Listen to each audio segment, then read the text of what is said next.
a shocker. Imagine my surprise. Just imagine my surprise when Uncle KC found out that the WNBA is struggling to maintain their ratings without Caitlin Clark. To make matters worse, and this is something I have definitely noticed in the last 3 or 4 weeks, especially since the All-Star game, the WNBA seems to be struggling to maintain. What happens when an entire sports league pins its future on one superstar, only to watch that hope vanish in a moment of injury? This isn't just a theoretical question anymore. It's the brutal reality the WNBA is facing right now. Just months ago, the league was celebrating record-shattering viewership, unprecedented media attention, and what seemed like an unstoppable rise to mainstream relevance. But today, those celebrations have turned into panic, because a harsh truth is now undeniable. Without Caitlin Clark, the WNBA isn't just struggling, it's unraveling at an alarming speed. We're about to dive deep into the numbers, the missteps, and the uncomfortable realities that league officials don't want you to see. News was just announced that WNBA TV ratings are down more than 50% since Caitlin Clark's injury. And it was also reported that the Indiana Fever television viewership is also down over 53%. Now, I know a lot of us were expecting some sort of dip since Caitlin Clark has been out with injury, but I don't think all of us were expecting the entire viewership of the entire WNBA. What you're about to learn might completely change how you view this sports phenomenon and the precarious future it now faces. Before we get started, make sure you're subscribed with notifications turned on. This is one story you won't want to miss. When Caitlin Clark entered the WNBA, she didn't just bring her talent. She brought an entire cultural movement. College basketball's all-time leading scorer arrived with a level of hype rarely seen in women's sports, transcending the traditional basketball audience to capture mainstream attention. But this was more than just casual interest. It was a genuine phenomenon. Her debut season in 2024 wasn't just successful, it was revolutionary. Clark led the Indiana Fever to their first playoff appearance since 2016, earned Rookie of the Year honors, and secured a first-team All-WNBA selection, all while shattering viewership records across the board. The numbers were absolutely staggering. Games featuring Clark consistently drew millions of viewers, with networks reporting ratings that dwarfed previous WNBA benchmarks. Is there any chance that the WNBA, that Kathy Engelbert saw some of the ratings that I'm about to show you now and said, hey, Indiana Fever, can you do us a favor? Can you do us a solid? Can you just tease a Caitlin Clark return, kind of boost these up a little bit? Can you just dangle a Caitlin Clark return in front of the fans' faces, try to boost these ratings up a little bit? There was one matchup that this league can consistently rely on to produce massive viewership. The 2024 season opener between Clark's Indiana Fever and the Chicago Sky drew a monumental 2.7 million viewers, making it the most watched game in WNBA history at that time. Throughout her rookie season, Clark played in all 40 regular season games, providing consistency and star power that the league had never experienced before. But it wasn't just about the raw numbers, it was about the cultural shift. Suddenly, WNBA highlights were dominating SportsCenter segments. Major brands scrambled to associate themselves with the league. Even casual sports fans could recognize Clark's name and her signature logo three-pointers from near half-court. The financial implications were equally significant. Merchandise sales exploded, particularly for the Fever franchise. Stadiums that typically had thousands of empty seats were suddenly selling out, both at home games and on the road. The league's media rights value skyrocketed, with networks willingly dedicating more airtime to WNBA coverage than ever before. Clark wasn't just a player, she was an economic stimulus package for an entire league that had struggled for decades to find mainstream traction. Her impact was so profound that it created a halo effect, drawing attention to other stars and teams across the league. Caitlin Clark, the operative word that comes to my mind is gratitude. There's an incredible level of gratitude that should be accorded to this young lady with what she did for the sport. How was the attendance for Team USA in the Olympics? What would it have been like if Caitlin Clark was playing on that team? Remember the first game? Look at this right here. National broadcast viewership. What are we talking about here? 1,000, what is that? 1.219? Is that the number? And the game afterwards got 485,000. So the Fever, in their game against the Minnesota Lynx, was 1.219 million. But beneath this surface success lay a dangerous vulnerability, one that would soon become painfully apparent. The 2025 season began with unprecedented anticipation. After the record-shattering success of Clark's rookie year, expectations were sky-high for what her sophomore season might bring. The Fever had improved their roster. Clark had a full professional offseason under her belt, and the league was riding a wave of momentum that seemed unstoppable. But then, the unthinkable happened, not once, but repeatedly. The injury troubles began subtly at first. During training camp, Clark experienced left quad soreness that caused her to miss the Fever's first preseason game. Though she returned quickly, it was a warning sign of what was to come, a physical toll that would define her season. The real crisis began on May 26, just 9 days into the regular season. After a strong 2-2 start that included 2 losses by combined 3 points, the Fever announced Clark would miss at least 2 weeks with a left quad sprain. Team officials clarified this was a different injury from her preseason quad tightness, though they couldn't pinpoint exactly when it occurred. Clark herself reported feeling pain after a May 24th loss to the New York Liberty. This began what would become a devastating pattern. A cycle of brief returns followed by new injuries that would ultimately limit Clark to just 13 regular season games out of 41. Her June 14th return seemed to signal a turnaround. She dropped 32 points, 9 assists, and 8 rebounds in a stunning victory over the defending champion New York Liberty. But the resurgence was short-lived. On June 26th, just 12 days later, Clark was ruled out again, this time with a left groin sprain. The team announced the injury just hours before a home game against the Los Angeles Sparks, with Coach Stephanie White revealing she'd only learned about it the previous night after Clark underwent an MRI. The WNBA has a problem, and that problem is Caitlin Clark not playing in WNBA games. Now, what all does this affect? The ratings are plummeting. Guys, there's ratings for a couple of these games that are eye-popping. The most devastating blow came on July 15th, in the final minute of a crucial game against the Connecticut Sun, with the Fever securing an 85-77 victory, putting them 2 games above .500 for the first time that season. Clark drove toward the basket, dished a bounce pass, and immediately grabbed her right thigh, visibly frustrated and fighting back tears. She left the court covering her head with a towel. This right groin sprain, later compounded by a bone bruise discovered during recovery, would ultimately end her season. Despite initial hopes for a return, the Fever announced on September 4th that Clark would miss the remainder of the 2025 season, including any potential playoff games. In a statement, Fever COO and GM Amber Cox explained, "Caitlin has worked so hard throughout this time, doing everything possible to recover and return to the court, but ultimately, time is not on our side." What made these injuries particularly devastating was Clark's historic durability. She had never missed a game during her 4 years at Iowa or during her entire rookie WNBA season. Now, in her sophomore year, she would miss 28 of 41 regular season games. The foundation of the league's explosive growth was suddenly gone, and what happened next would shock everyone involved. The impact of Clark's absence wasn't just felt on the court. It was measured in millions of lost viewers and plummeting engagement metrics. When Clark thing, man, I mean, it's embarrassing. It is embarrassing what you guys have done. And then people are catching on to your tactics. You got the people on Twitter catching on to your tactics. Like, look at this right here. Look at this right here. They said ESPN didn't want to show the ratings were down from WNBA All-Star Game because Kate. The numbers tell a story so dramatic that it almost defies belief. Before Clark's injury, nationally televised WNBA games averaged approximately 1,810,000 viewers. After her injury, that number plummeted to just 847,000 viewers, a devastating 53% decline. This wasn't just a slight dip. It was a catastrophic collapse that affected every network carrying WNBA games.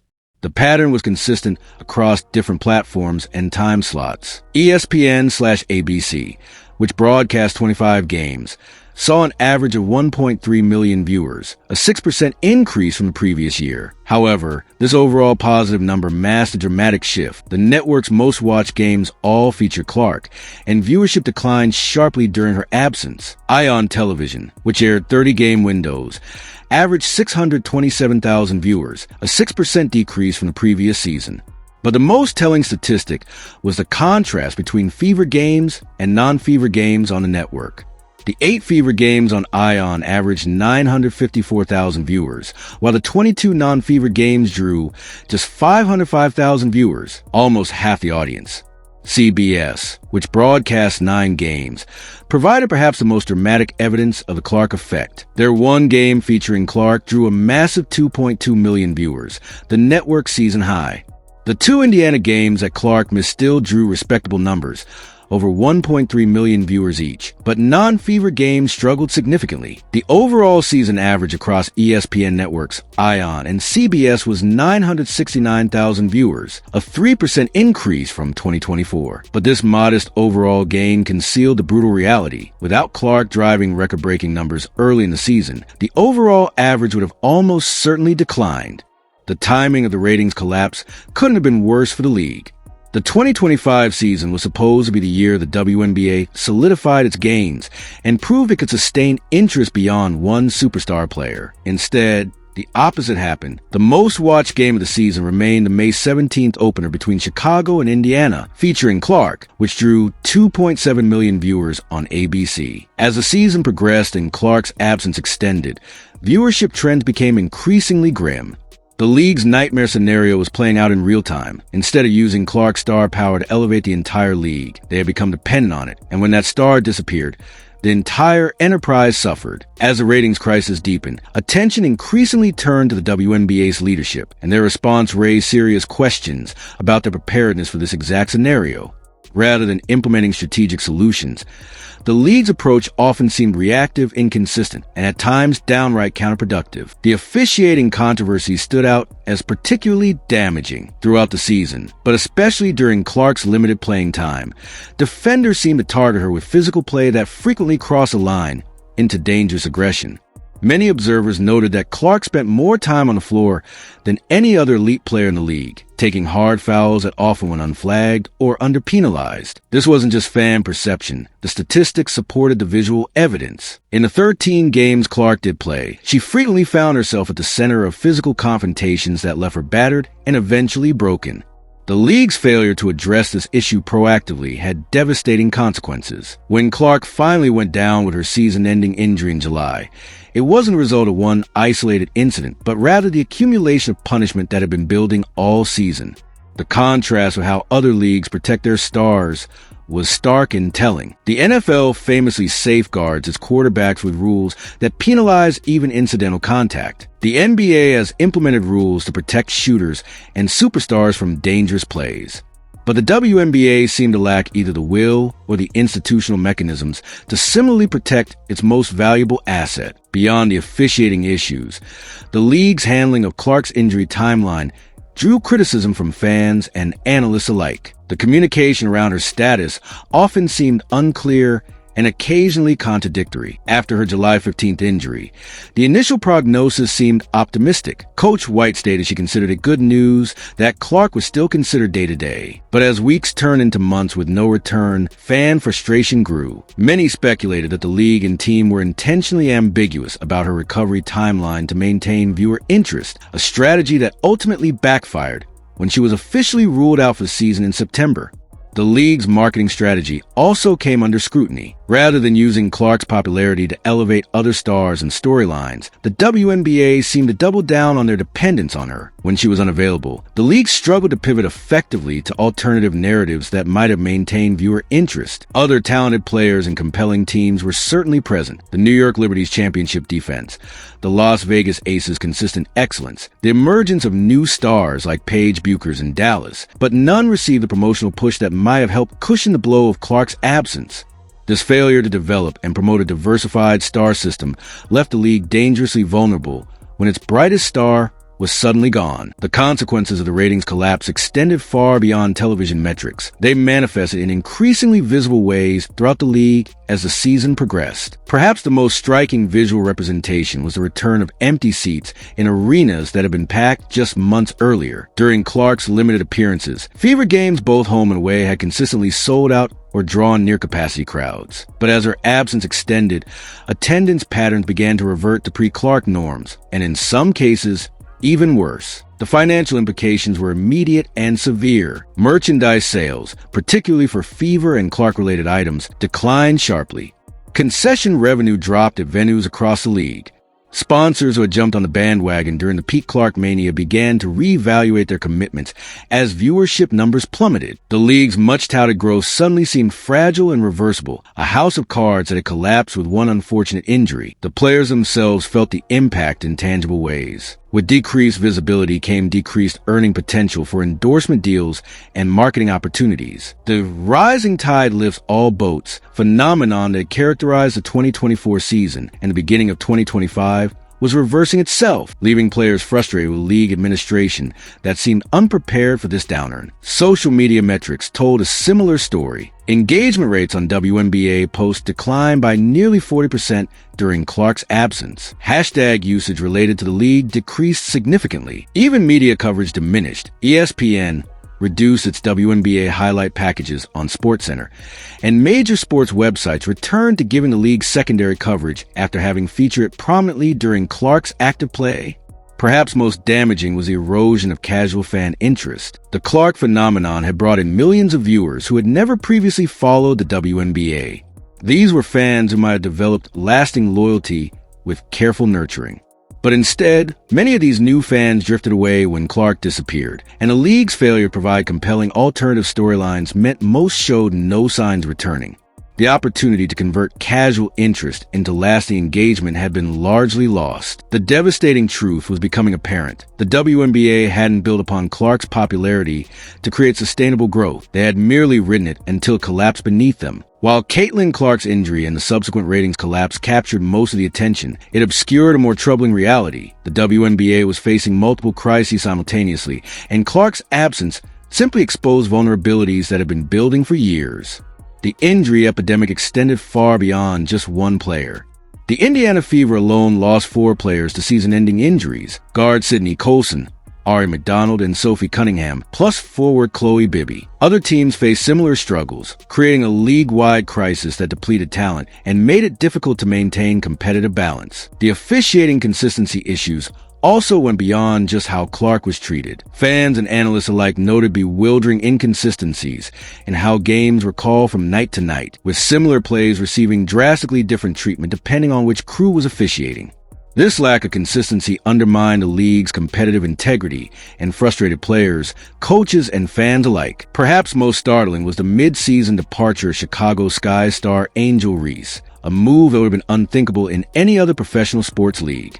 Reese, who had developed a compelling rivalry with Clark that drove significant media attention, left the WNBA abruptly in July, a decision that spoke volumes about the conditions players were facing. The league's response to these multiple crises often seemed inadequate, rather than addressing the root causes of the injury epidemic. Perhaps by examining schedule density, travel conditions, or training protocols, the league seemed content to treat each injury as an isolated incident. The officiating problems received vague promises of review, but no substantive changes during the season.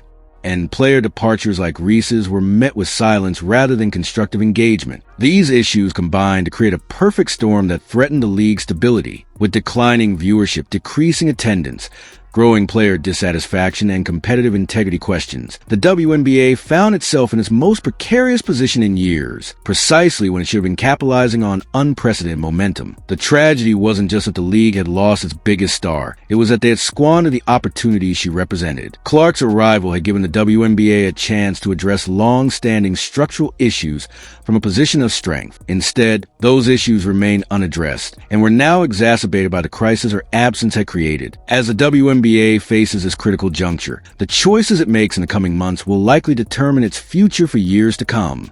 The first and most immediate priority must be ensuring Caitlin Clark's full recovery and return to the court. The Fever organization has stated that her long-term health and well-being remains our top priority, and they must follow through with a rehabilitation plan that doesn't rush her return.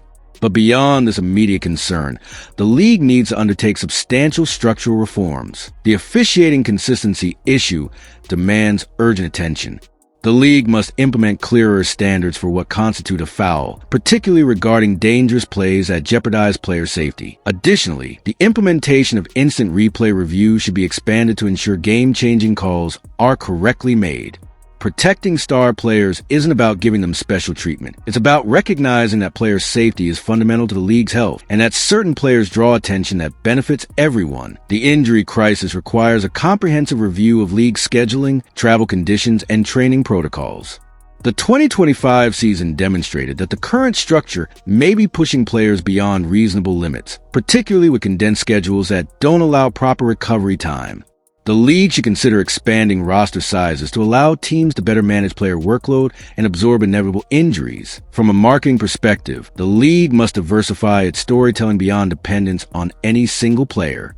Other compelling stars deserve promotion, from established veterans like Breanna Stewart and Aya Wilson to emerging talents like Paige Buchers. Team narratives, historical rivalries, and strategic elements of the game should all be highlighted to create a more robust marketing ecosystem. The league also needs to be transparent about its challenges and proactive in addressing them. Rather than downplaying the ratings decline or attributing it to temporary factors, leadership should acknowledge the issues and outline concrete steps being taken to address them. Fans respect honesty, and pretending everything is fine when clearly it isn't only deepens a credibility crisis. Finally, the WNBA must repair its relationship with players. The mid-season departure of a star like Angel Reese should serve as a wake-up call that players' satisfaction cannot be taken for granted. Better working conditions, improved travel accommodations, and more meaningful engagement with player concerns are all essential to building a sustainable future. The painful truth is that the WNBA had an extraordinary opportunity presented by Caitlin Clark's arrival and largely squandered it through inadequate preparation and failure to address structural issues. But all is not lost. With thoughtful reform, strategic planning, and a genuine commitment to change, the league can still emerge from this crisis stronger than before. The alternative, continuing on its current path, risks undoing decades of progress and returning the league to obscurity. The story of the WNBA's 2025 season serves as a cautionary tale about the dangers of over-reliance on a single superstar and the consequences of failing to address structural issues before they become crises.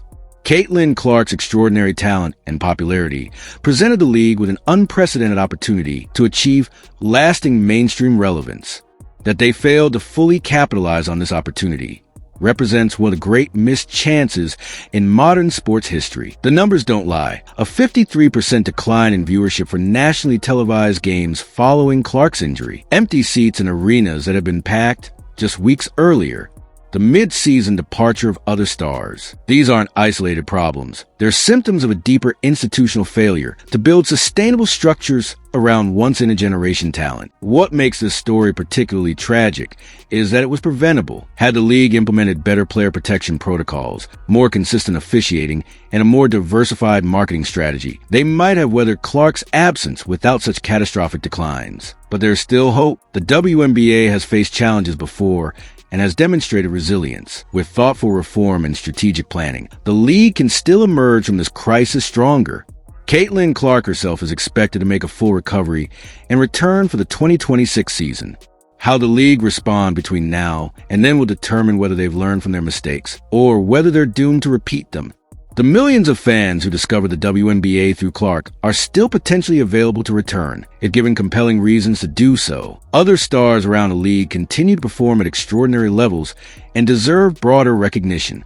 The raw materials for success remain intact. What's needed is the institutional will to build something more sustainable than dependence on a single player. As we watch this story continue to unfold, one thing is clear: the WNBA stands at a crossroads.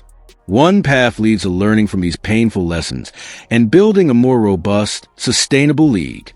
The other leads to repeating the same mistakes and squandering the greatest opportunity in the league's history. The choice is theirs to make, and we'll all be watching. If this deep dive into the WNBA's crisis surprised you, hit that like button and subscribe for more content that tells the stories behind the headlines. Let us know in the comments. Do you think the WNBA can recover from this ratings collapse, or has the league permanently damaged its growth potential?